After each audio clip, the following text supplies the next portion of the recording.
Gold, trusted gold buyers. మీరు తాకట్టు పెట్టిన బంగారాన్ని విడిపించి ఈ రోజు ఉన్న మార్కెట్ ధరకు కొనబడను.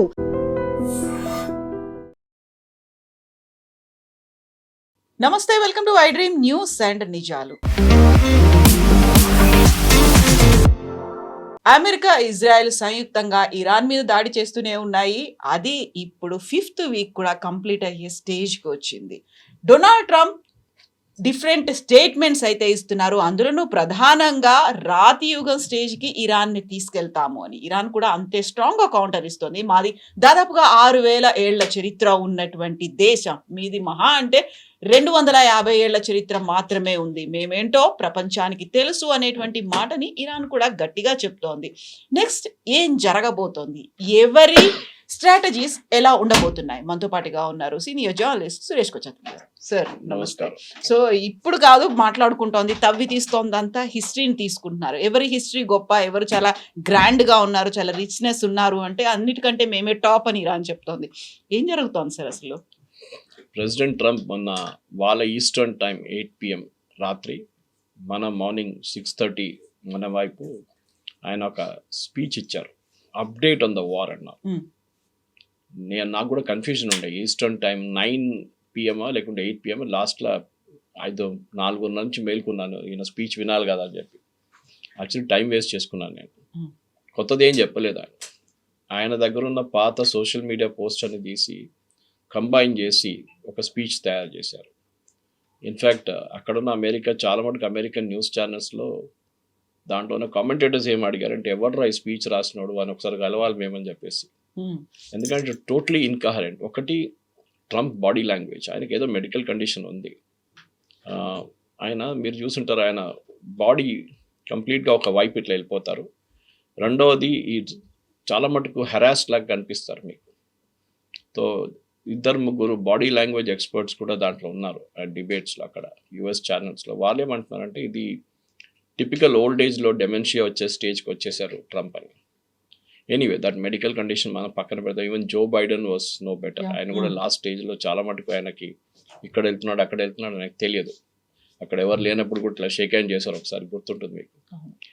సో ట్రంప్ ఏమన్నారంటే, యాక్చువల్లీ ఈ స్పీచ్ ఎప్పుడు ఇవ్వాలి ఉండే, ఈ స్పీచ్ యుద్ధం మొదలైన మొదటి రోజే ఇవ్వాలి ఉండే స్పీచ్. అంటే అమెరికన్ ప్రజల కోసం, ఈ మెసేజ్ వరల్డ్ కోసం, లోకం కోసం కాదు, అమెరికన్ ప్రజల కోసం చేశారు ఇది. ఆ రోజు కూడా చేసుంటే క్లీన్గా మేము యుద్ధానికి ఎందుకు వెళ్తున్నామని ఎక్స్ప్లెయిన్ చేస్తాం. అమెరికన్ ప్రజలు బహుశా ఇప్పుడున్న రియాక్షన్ అప్పుడు ఉండకపోవచ్చు. ఇప్పుడు మొత్తం ట్రంప్ వ్యతిరేకంగా తిరిగేశారు అందరూ. 32% ఆయనకు అప్రూవల్ రేటింగ్స్ ఉంది.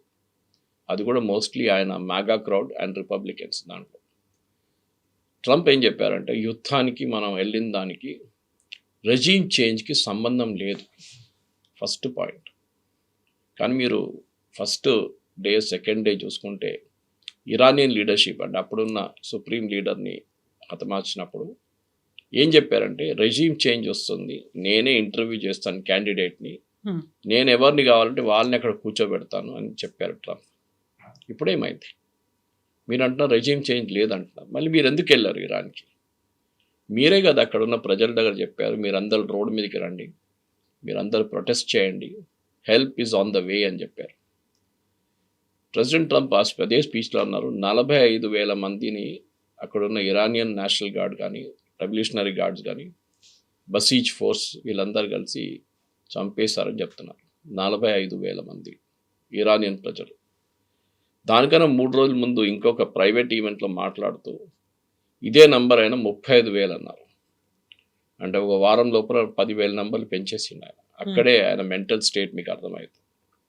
ఆయన తప్పట్లేము, ఎందుకంటే ఇది స్పీచ్ రాసిచ్చిన ఉంటారు.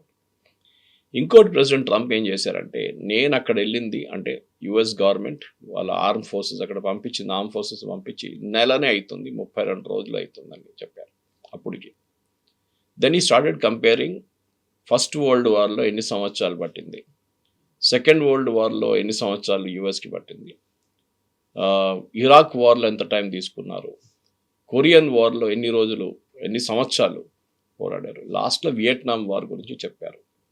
19 సంవత్సరాలు మనం వియట్నాంలో ఉన్నాం ఆ వార్ అని. ఇప్పుడు చూడు, నేను ఇది నెల కూడా కాలేదు and I have achieved almost everything. ఆయన లాంగ్వేజ్లో ఎప్పుడు ఐ అని ఉంటుంది, వి ఉండదు. ఇన్ఫ్యాక్ట్ నిన్న రాత్రి దీంతో రిలేషన్ కాదు కానీ ప్యామ్ బాండీ వాళ్ళ లీగల్ హెడ్ అంటే అటార్నీ జనరల్ అని చెప్పొచ్చు మన లాంగ్వేజ్లో, ఆమెని సాక్ చేశారు ప్రెసిడెంట్ ట్రంప్ నిన్న. ఆర్మీ హెడ్ కూడా పీట్ హెగ్సెట్ సాక్ చేశారు. సో ఇక్కడ వీళ్ళకి ఏంటంటే వీళ్ళ పొలిటికల్ నెరేటివ్ని ఎవరైనా సూట్ కాకపోతే, ఎవరైనా మాట్లాడకపోతే వాళ్ళని తీసేస్తారు. దట్ ఇస్ ద లాజిక్ ఇక్కడ. సో ఇది రెండు మాట్లాడారు. అంటే ఫస్ట్ యుద్ధానికి ఎందుకు వెళ్ళాం, రెజీమ్ చేంజ్ కాదు. రెండవది యురేనియం అక్కడ లేదు, ఇంకా మేము మొత్తం దాన్ని ధ్వంసం చేసాం ఎక్కడో. It is very deep under ground. Even Iranians cannot access it అన్నారు. కానీ మీరే అన్నారు కదా ఈ వార్ మొదలయ్యే ముందు ఇరానియన్స్ దీన్ని మళ్ళీ ప్యూరిఫై చేసుకున్నారు. ఆయనే అంటున్నారు చాలా లొకేషన్స్కి తీసుకెళ్లారు, ఒక లొకేషన్లో పెట్టుకోకుండా. ట్రంప్ ఏదో అంటున్నారు అదే దాంట్లో నెక్స్ట్ సెంటెన్స్లో ఈ చేంజ్డ్ ఇట్ టోటల్. ఇక్కడ మీరు అంటున్నారు ఎక్కడో లోపల అది అయింది, దర్స్ ఓన్లీ యురేనియం డస్ట్. ఇప్పుడు ఈవెన్ యురేనియం వాళ్ళు కూడా ఎక్కడ ఉందని వెళ్ళి బయటికి తీయలేరు ఆ పరిస్థితిలో అని చెప్పిన తర్వాతనే నెక్స్ట్ సెంటెన్స్లో ఈ యురేనియంని వాళ్ళు ఎక్కడెక్కడో తీసుకెళ్లారు, చాలా చోట్ల తీసుకెళ్ళి పెట్టుకున్నారు. సో నాకు ఇప్పుడు యురేనియంతో సంబంధమే లేదు. సో ఫస్ట్ పాయింట్ యుద్ధానికి వెళ్ళింది రెజీమ్ చేంజ్, నాకు రెజీమ్ చేంజ్ అక్కర్లేదంటున్నారు. రెండవది యురేనియం అక్కర్లేదంట. మూడవది మాట్లాడుతూ ఆయన ఏమన్నారంటే అక్కడున్న missile capability, that is missile and drone capability, దీన్ని మేము మొత్తం ధ్వంసం చేసాం కంప్లీట్గా. మేము వాళ్ళ స్టీల్ ఫ్యాక్టరీస్ని కొట్టాం, మేము వాళ్ళ అల్యూమినియం ఫ్యాక్టరీస్ని కొట్టాం.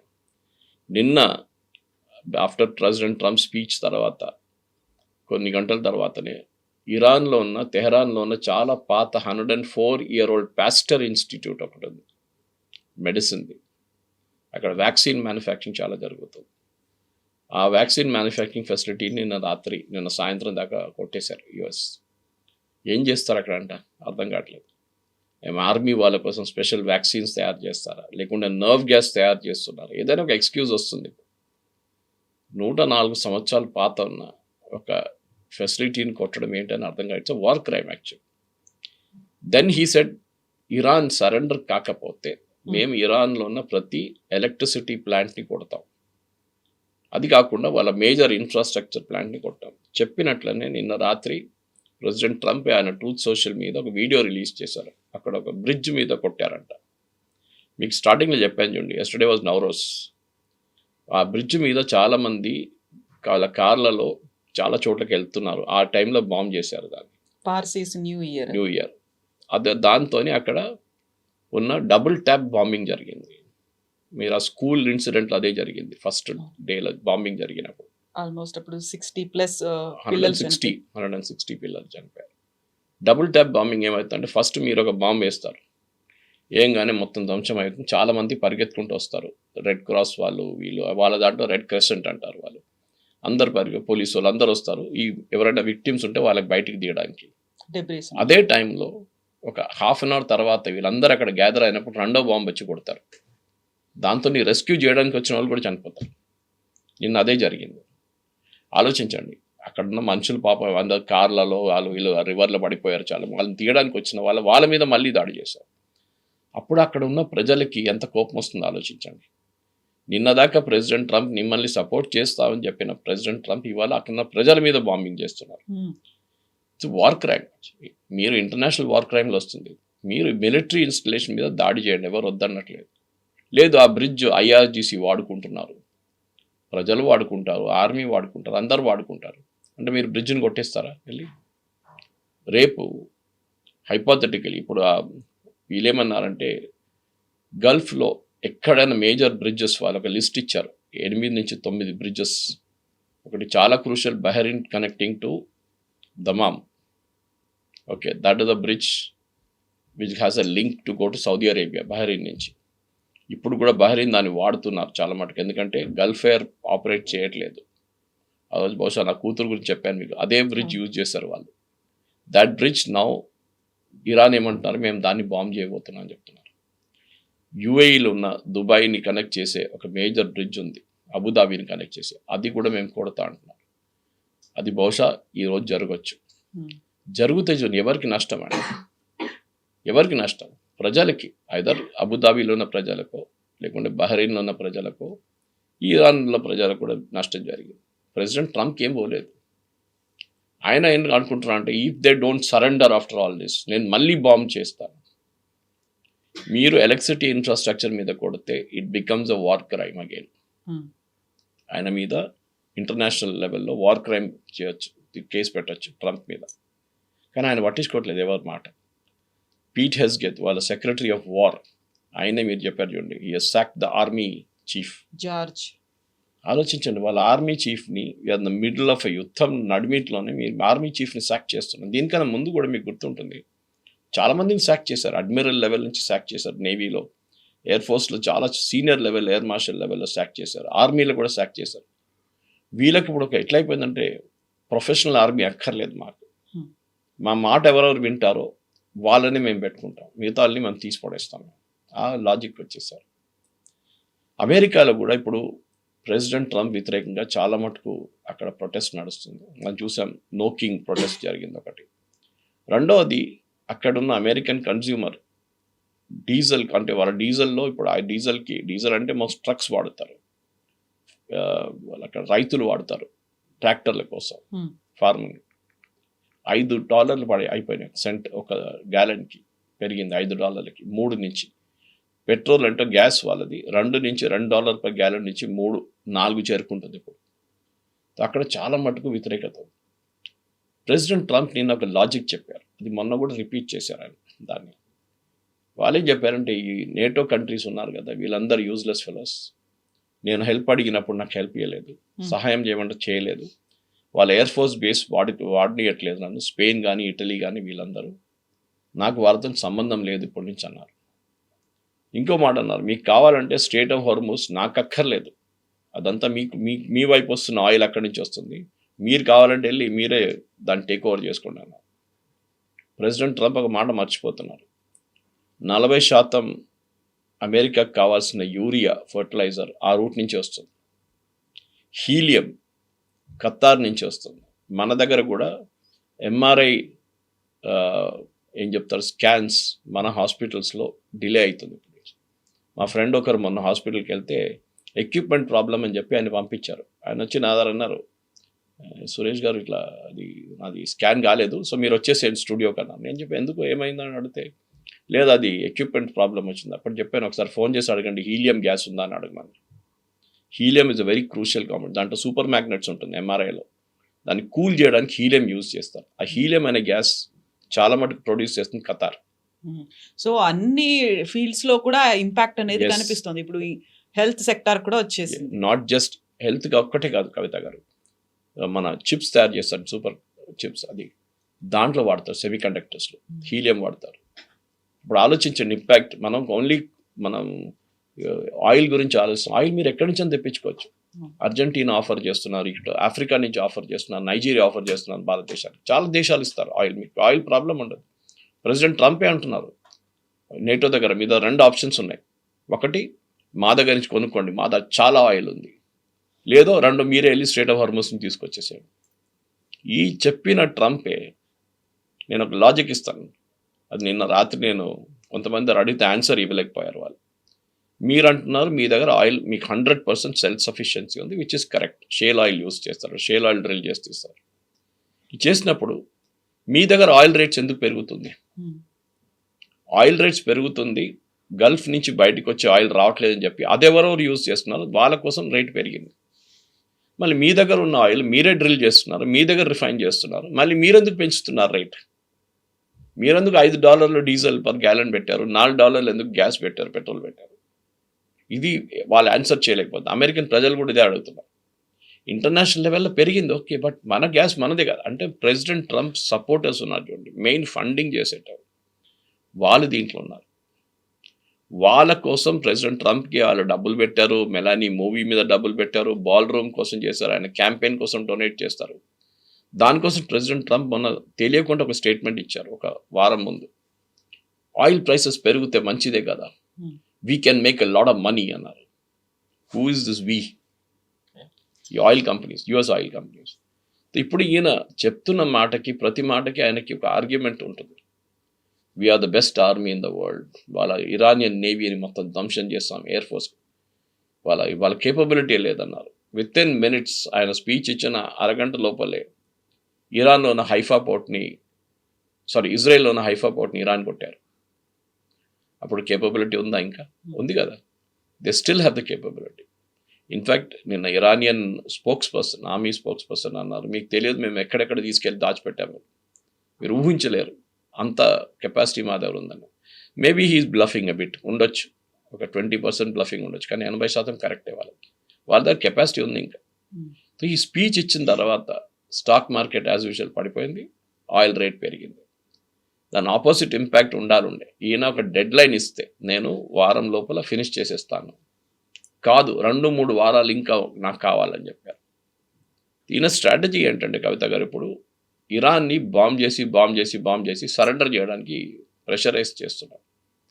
కానీ ఒక మాట మర్చిపోతున్నారు, Iranian regime correct, it has to go, దాంట్లో డౌట్ లేదు. ఈవెన్ నేను కూడా సపోర్ట్ చేస్తాను. Most despotic, most corrupt regime and over this religious bent of mind. అట్లాంటి ముల్లాలు గిల్లాలు ఈ ఆయతోళ్ళని అందరు తీసేయాల్సింది, కరెక్ట్. ఈవెన్ వాళ్ళ IRGC is also horrible fellows. కానీ మీరు అక్కడున్న ప్రజల మీద అత్యాచారాలు చేస్తున్నారు. వీళ్ళ రికార్డ్ చూడండి కవిత గారు, వీరు ఎక్కడెక్కడ వెళ్ళారో US, వెస్ట్ ఏషియాలో, అక్కడ మొత్తం వాళ్ళు చేసిన రెజీమ్ చేంజ్ తర్వాత ఆ దేశం మొత్తం ధ్వంసం అయింది. ఫస్ట్ మీరు లిబియా తీసుకోండి, ముమ్మర్ గద్దాఫీని దింపారు, ఆయన చంపారు, ఏమైంది? ఇప్పుడు Libya is totally lawless country. Government అంటే ఉందా అంటే ఉంది, కానీ వాళ్ళకి పట్టులేదు. సిరియాకి వచ్చేసేయండి, ఆ సేమ్ థింగ్ జరిగింది. హఫీజ్ అల్ అసద్ ఇప్పుడు పారిపోయాడు, దాని తర్వాత అక్కడ జరుగుతుంది ఎవరు ఎక్కడ తెలియదు. ఒక terrorist is now their president. ఆయన మీద $10 million రివార్డ్ ఉండే ముందు నిన్న జాక్ స్టామర్తో కూర్చొని షేక్ హ్యాండ్ చేస్తున్నాడు 10 డౌనింగ్ బయట. ఇరాక్ వచ్చేసేయండి, ఇరాక్లో ఇప్పుడు ఇరాన్ తర్వాత అన్నిటికంటే పెద్ద దాడులు, మిసైల్ లాంచ్ చేస్తున్నారు అమెరికన్ బేసెస్ వ్యతిరేకంగా, ఇరాక్ నుంచి నడుస్తుంది. ఇరాక్లో ఉన్న ఇరాన్ సపోర్ట్ చేస్తున్న మిలిషియాస్ ఉన్నారు, వాళ్ళు చేస్తున్నారు. నిన్న అమెరికన్ ఎంబసీ, బగ్దాద్లో ఉన్న అమెరికన్ ఎంబసీ వార్నింగ్ ఇచ్చారు, అక్కడ ఉన్న ప్రజలు, ఇరాక్లో ఉన్న ఎవరైనా కానివ్వండి, మీరు ఇక్కడ నుంచి వెళ్ళిపోండి, ఎవరు ఉండకూడదు, don't even come to the embassy అన్నారు వాళ్ళు. మా ఎంబసీ మీద దాడి జరగవచ్చు ఎప్పుడైనా, డోంట్ కమ్ హియర్, మీరు రాకండి, మీరు ఏ ఫ్లైటో ఎట్ట దొరికినా కానీ ఇక్కడి నుంచి వెళ్ళిపోండి, ఇరాక్ నుంచి ఉండకూడదు అని చెప్పారు. అటువైపు మీరు ఆఫ్ఘనిస్తాన్ చూడండి, ఈ పాకిస్తాన్ సహాయంతోనే అక్కడున్న సోవియట్ రెజీమ్ కానీ దాని తర్వాత వచ్చిన ఒక అల్ఖైదాని తీయడానికి కోసం తాలిబాన్ సపోర్ట్ చేసి తాలిబాన్ ఎక్కువ కూర్చోబెట్టారు. ఇప్పుడు తాలిబాన్ పాకిస్తాన్ మీద దాడి చేస్తున్నారు, అంటే వాళ్ళిద్దరు కొట్టుకుంటున్నారు. సో ఏంటది? సో మీరు రేపు ఇరాన్లో కూడా ఇదే చేస్తారా? ఇరాన్ గవర్నమెంట్ రేపు పడిపోతుంది అనుకోండి, హైపోథెటికల్గా పడిపోతే ఏమవుతుంది? What is the alternative? మీ దగ్గర ఏం సిస్టమ్ లేదు. మీరు ఇరానియన్ పార్లమెంట్ లీడర్తో మాట్లాడుతూ అంటున్నారు, స్పీకర్తో మాట్లాడుతున్నారు, వాళ్ళందరూ డినై చేస్తున్నారు. ఇప్పుడు అది లేదు చూడండి, 3 రోజుల నుంచి పాకిస్తాన్ లేదు, టాక్స్ లేవు, ఇస్లామాబాద్ లేదు, ఏం లేదు. Iran has realized. In fact Omani foreign minister నాకు ఇంటర్వ్యూలో చాలా బాగా మాట్లాడారు. I think it was interview with Reuters or Al Jazeera. ఆయన ఏమన్నారంటే, ఈసారి మేము జెనీవాలో మాట్లాడుతున్నప్పుడు ఈ యుద్ధం మొదలయ్యే ముందు February 20th కన్నా వారం ముందు ఇరాన్ ఆల్మోస్ట్ రెడీ అయిపోయారు. అమెరికా చెప్పిన ప్రతి కండిషన్కి వాళ్ళు రెడీ అయిపోయారు యురేనియం మీద. కానీ అంత ఆ సంతకం పెట్టడానికి రెడీగా వచ్చిన పాయింట్లో US వచ్చి బాంబ్ చేశారు. దాన్ని తప్పుపడుతున్నారు ఎవరిని? Steve Witkoff, who is a business partner. ఆయనకి ఇంటర్నేషనల్ రిలేషన్స్ కానీ ఇంటర్నేషనల్ నెగోసియేషన్ ఏం ఐడియా లేదు. Steve Witkoff president Trump business partner. Next Jared Kushner, వాళ్ళ son in law, president Trump son in law. ఆయనకు కూడా అసలు తెలియదు. ఇన్ఫ్యాక్ట్ ఒమాన్ ఏమంటున్నారంటే, మేము వాళ్ళకి ఒక డాసియర్ ఇచ్చాం, థిక్ డాక్యుమెంట్ ఇచ్చాం, మీరు ఒకసారి చదువుకోండి ఇది. వాళ్ళంటే ఫస్ట్ 3 పేజీలు చూసేసి ఇది యూజ్లెస్ అని చెప్పారంట. దిస్ వోంట్ సూట్ అని చెప్పి ప్రెసిడెంట్ ట్రంప్కి అడ్వైజ్ చేశారు, please go head and do the bombing అని చెప్పి. ఇట్లాంటి ఇమ్మెచ్యూర్గా ఉన్న లీడర్షిప్ని తీసుకొచ్చి మీరు నెగోసియేషన్లు పెడితే ఇదే అవుతుంది. 2 సార్లు, దీనికన్నా ముందు జూన్లో జరిగిన బాంబింగ్ కన్నా ఒక 10 రోజుల ముందు అగైన్ ఒమాన్ వాళ్ళ మధ్యస్థుల్లో వాళ్ళు నెగోసియేషన్ చేసి ఇరాన్ని ఒప్పించారు. మీరు చేయండి, కరెక్ట్గా ఈ మాట్లాడుతున్న టైంలో ఒక వారం తర్వాత అక్కడ బాంబు పడ్డది మళ్ళీ తెహరాన్ మీద జూన్లో. ఈసారి అయితే జరిగింది. సో ఇరాన్ అంటున్నారు మేము ఎందుకు నెగోషియేట్ చేయాలి, మూడోసారి మేము నెగోషియేట్కి వెళ్తే మేము సంతకం పెట్టడానికి రెడీ ఉన్నప్పుడు మళ్ళీ మా మీద బాంబు వేస్తారు. దిస్ వీ వాంట్ అలా.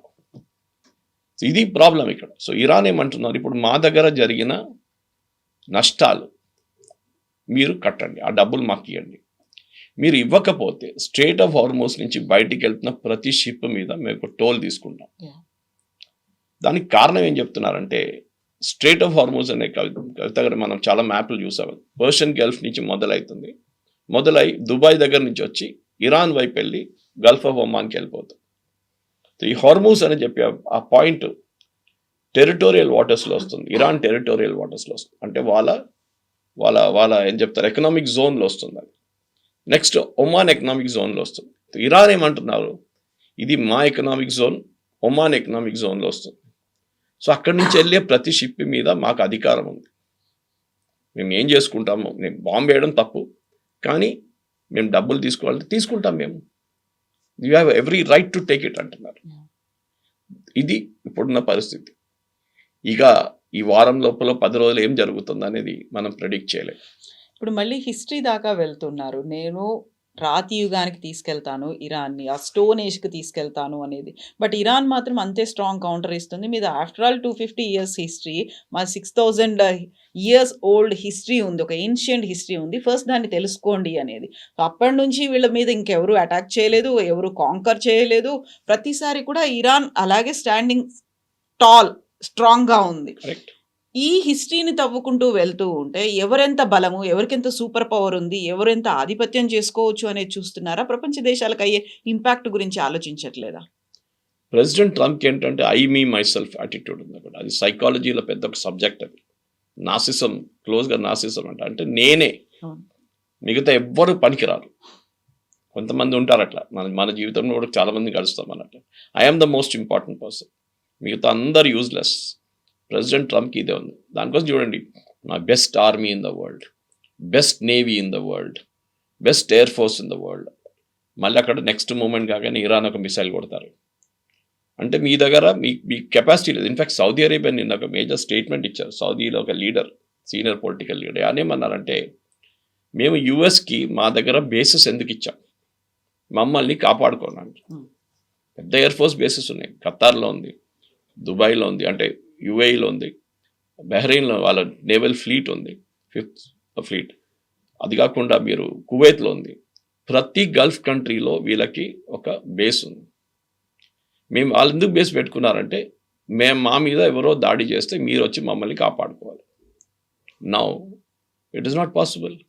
ఏం చేయట్లేదు వీళ్ళు, వాళ్ళ పని చూసుకుంటున్నారు. అమెరికా వాళ్ళ బేస్ వైపు ఏమైనా వస్తుంటే దాన్ని ట్యాకిల్ చేసుకుంటున్నారు. మా బిల్డింగ్ల మీద, మా బ్రిడ్జ్ల మీద, మా రిఫైనరీ మీద పడుతున్నారు. మీరేం చేయట్లేదు ఎందుకు అని అడుగుతున్నారు. ఇట్లనే నేటోని కూడా తిట్టారు. మీరు చూసారు నేటో గురించి ఏమన్నారు, మోస్ట్ యూజ్లెస్ ఫెలోస్, నాకు కావాలన్నప్పుడు రాలేదు, we're going to pull out of NATO అన్నారు. అది కూడా ఆయనకి వాళ్ళ కాన్స్టిట్యూషన్ గురించి అసలు తెలియదు. 2022, 2023లో ఇక్కడ I think 1 of those 2 years US కాన్స్టిట్యూషన్లో ఒక మార్పు తీసుకొచ్చారు. అక్కడున్న వాళ్ళ ఎంపీస్ అంటే కాంగ్రెస్ మ్యాన్ ఏం చేశారంటే, నేటో నుంచి బయటికి రావాలి, ఇది బైడెన్ టైంలో జరిగింది, నేటో నుంచి బయటికి రావాలనో అంటే యుఎస్ కాంగ్రెస్లో 2/3 మెజారిటీతో అప్రూవల్ తీసుకోవాలి. 2/3 మెజారిటీ. మన దగ్గర కూడా అంతే, కాన్స్టిట్యూషన్ మార్చాలంటే 2/3 మెజారిటీ కావాలి. తో ప్రెసిడెంట్ ట్రంప్గా తెలియదా, రాలేడు బయటికి. అఫ్కోర్స్ ఈ కెన్ ఆల్వేస్ సే దట్ నేను నేటోతో సంబంధం లేదు, మేమేం చేయమని చెప్పేసి. ఇప్పుడు ఏమైపోయిందంటే, అమెరికన్ కామెంటేటర్స్ అదే అంటున్నారు, లోకానికి ఒక మెసేజ్ అంటే ఒక క్లారిటీ వచ్చేసింది. అమెరికా లేకుండా కూడా మేము లోకం నడిపించవచ్చు. ముందు ఒక యాటిట్యూడ్ ఉంది, అమెరికా ఉంటేనే మనకి the world will go on అని. ఇప్పుడు కియర్ స్టార్మర్ కానీ, Italian prime minister, French president Macron, వీళ్ళు ఎవరైనా వీళ్ళకి తెలిసిపోయింది that without America we can survive. మీరు చూడండి, ఒక పర్సనల్ అటాక్ ఎప్పుడు చేయకూడదు. ప్రెసిడెంట్ ట్రంప్ మొన్న ఒక ప్రైవేట్ ఫంక్షన్లో మాట్లాడుతూ ప్రెసిడెంట్ మ్యాక్రాన్ వాళ్ళ వైఫ్ గురించి ఉన్న ఒక కామెంట్ చేశారు, విచ్ ఇస్ హైలీ అన్ఎథికల్. ఆవిడ కొట్టింది, ఈయన గాయాలతో బాధపడుతున్నాడు. మీరు వాళ్ళ నడిమిట్లో ఏమైనా ఉండొచ్చు. She said I జోకింగ్లీ did it. కొంతమంది చేస్తారు చూడండి, ఆయన కొట్ట ఆ ఫోటో వచ్చింది, కొడుతున్నాడని ఈయన. మీరెందుకు రేపు మీరు మెలనీ నడుమిట్లో ఉన్న రిలేషన్షిప్ గురించి మాట్లాడితే చాలా స్టోరీస్ ఉన్నాయి దాంట్లో కూడా. అంటే ఇంటర్నేషనల్ లెవెల్ మీరు ఏదో గల్లీలో ఉన్న లీడర్ కాదు, you are president of United States of America. మీరు ఆ మెచ్యూరిటీ చూపించాలి. ప్రెసిడెంట్ ట్రంప్ వాళ్ళ మెక్రాన్ వాళ్ళ ఫ్యామిలీ లైఫ్ని ఎందుకు పబ్లిక్లో గుంజుకొని తీసుకొస్తున్నారు? మనకు అందరు తెలిసిందే ప్రెసిడెంట్ ట్రంప్ ఎప్స్టీన్ ఫైల్స్లో ఏం జరిగింది అంతా. దానికే ప్యామ్ బాండీని సాక్ చేశారు నిన్న. ఎందుకంటే షీ డిడ్ంట్ డిఫెండ్ హిమ్ అంటున్నారు కాంగ్రెస్లో, యుఎస్ కాంగ్రెస్లో. అది కాదు, ఆమెనే చాలా మటుకు ఫైల్స్ ఆపిపెట్టింది.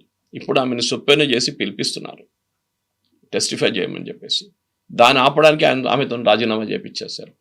అట్లీస్ట్ టెంపరీగా ప్రాబ్లం వెళ్ళిపోతుంది. ఈ ప్రెసిడెంట్ ట్రంప్ ప్రాబ్లం ఇది. ఆయనకి నేను ఒక జీవితంలో తప్పు చేశానని చెప్పడానికి ఆయన చేయడు. That's the greatest attitude, greatest ఒక credibility of a human being ఏంటంటే నాతోనే ఒక తప్పు అయింది, sorry, okay, I will correct it, let us move on. ఎవరైనా జీవితంలో అందరు తప్పులు చేస్తారు. వీఆర్ నాట్ గాడ్స్, మనం దేవుళ్ళుగా మనం. ప్రైడ్ అండ్ ప్రెజుడిస్ అంటారు. సో ఆయనకి ఏంటో అర్థం కావట్లేదు. మీరు ఆలోచించండి, నేటోని తిడుతున్నారు, మ్యాక్రో అని చెప్తున్నారు, స్టామర్ని యూజ్లెస్ ఫెలో అన్నారు, స్పానిష్ ప్రైమ్ మినిస్టర్ ఇంకా తిట్టాడు. వాళ్ళ సొంతమైన ఏం చెప్తారు ప్రొటెక్షన్ చూసుకుంటున్నారు. ఇప్పుడు చూడండి, అమెరికన్ కంపెనీస్ మొత్తం లిస్ట్ తీశారు ఇరాన్. వీళ్ళందరి మీద మేము దాడి చేయబోతున్నాం. ఆరకిల్ మీద చేశారని చెప్తున్నారు, కానీ ఆరకిల్ ఇస్ డినైయింగ్ ఇట్. వాళ్ళు డినై చేయట్లేదు. కువైత్ ఎక్కడ డినై చేశారు, కువైత్ లేదు, ఆరకిల్ సెంటర్ కొడతా అని చెప్పేసి. కానీ అమెజాన్ వెబ్ సర్వీసెస్ మీద కొట్టారు. మైక్రోసాఫ్ట్ని కొడతా అంటున్నారు. అక్కడ పెద్ద పెద్ద కంపెనీలు ఉన్నాయి దుబాయ్లో కానీ మిగతా రాష్ట్రాలు. అందరినీ మేము అమెరికన్ కంపెనీస్ ఎక్కడుంది వాళ్ళ మీద దాడి, అక్కడున్న ఎంప్లాయీస్ సంగతి ఆలోచించాం, వాళ్ళ మైండ్ సెట్ ఆలోచించాం. మేము ఏం తప్పు చేశాము? రేపు కావాలంటే వీళ్ళు రీరిజిస్టర్ చేసుకుంటారు, మేము అమెరికన్ కంపెనీ కాదు, మేము జర్మన్ కంపెనీ అయిపోతామంటారు. He is dragging everybody into the ఏం చెప్తారు ఒక ప్రాబ్లమ్ని తీసుకొస్తున్నారు అందరినీ. దీంట్లో ఇద్దరు ముగ్గురే కొంచెం సీరియస్గా అమెరికాలో ఇప్పుడున్న పొలిటీషియన్స్లో మాట్లాడుతూ, ఒకరు Marco Rubio, secretary of state, రెండోది జేడీ వ్యాన్స్. వీళ్ళిద్దరు మీరు చూసుంటారు, యుద్ధాన్ని గురించి అసలు ఎక్కువ మాట్లాడలేదు. బట్ వాళ్ళని ఒక కమిటీలో ఏదో ఇన్వాల్వ్ చేసినట్టున్నారు, హై పవర్ కమిటీలో ఉంటారు. కానీ పబ్లిక్లో వచ్చి యాజ్ మచ్ as పీట్ హెస్గెత్ కానీ ప్రెసిడెంట్ ట్రంప్ మాట్లాడుతున్నారు, వీళ్ళు ఓపెన్గా మాట్లాడలేదు. ఇన్ఫ్యాక్ట్ నేను Jared Kushner and Steve Witkoff గురించి చెప్పినప్పుడు ఇరాన్ ఏమంటారంటే, ఇప్పటి నుంచి మాట్లాడడానికి మేము సిద్ధమైతే కూడా వాళ్ళిద్దరు ఉండకూడదు. We will like to have JD wands and Marco Rubio. వాళ్ళు కెరియర్ పొలిటీషియన్స్, వాళ్ళు చూసుకుంటారు, వాళ్ళకి తెలుసు ఎట్లా హ్యాండిల్ చేయాలి ఇట్లాంటి ఇష్యూస్.